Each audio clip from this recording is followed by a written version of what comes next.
Hello guys, আশা করি সবাই আপনারা খুব ভালো আছেন। আমিও খুব ভালো আছি। রয়্যাল প্ল্যাটার চ্যানেলে সবাইকে ওয়েলকাম।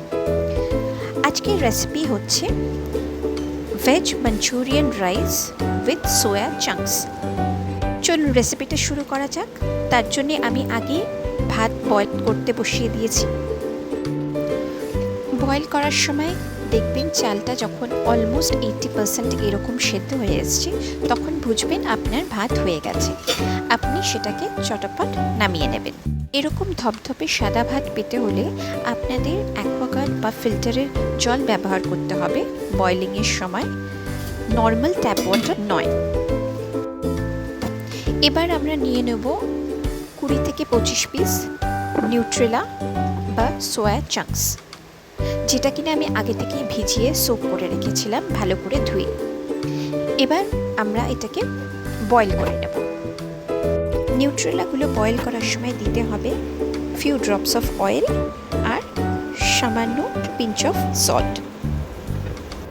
নিউট্রেলাগুলো যখন দেখবেন এরকম ঠিক ভালোভাবে ফুলে গেছে, বয়েল হয়ে গেছে, তখন একটা পাত্রে ঠান্ডা জল নিয়ে তার মধ্যে বয়েল নিউট্রেলা বা সোয়া চাংসগুলো দিয়ে দেবেন, যাতে সোয়া চাংসগুলো সফট থাকে আর গ্রেভিতে দিলেও সব গ্রেভিগুলো এনট্র্যাপ হয়ে যায় ভেতরে। এবার আমি বয়েল সোয়া চাংসগুলোকে ছোট ছোট করে পিস করে নিচ্ছি। আপনারা চাইলে গোটাও রেখে দিতে পারেন। এবার একটা ফ্রাই প্যানে আপনারা নিয়ে নেবেন 5 to 6 table spoon white refined oil. তেলটা গরম হয়ে গেলে তাতে দিয়ে দেবেন জিরে, তারপর ভালো করে নাড়াচাড়া করে নিয়ে তারপর তাতে দিয়ে দেবেন আদা পেস্ট। তারপর আদাটাকে ভালো করে কষিয়ে নিয়ে দিয়ে দেবেন জিরে গুঁড়ো, ধনে গুঁড়ো, একটু হলুদ আর লঙ্কা গুঁড়ো। আবার মশলাটাকে ভালো করে কষিয়ে নিয়ে দিয়ে দেবেন সেদ্ধ করে রাখা নিউট্রেলা সোয়া চাংসগুলো। তারপর ভালো করে নাড়াচাড়া করে কষিয়ে নেবেন। আর সাইডে নিয়ে নেবেন tomato sauce, chilli sauce, soya sauce আর ভিনিগার। সেটাকে ভালো করে মিক্স করে কষানো নিউট্রেলা সোয়া চাংসের মধ্যে দিয়ে দেবেন।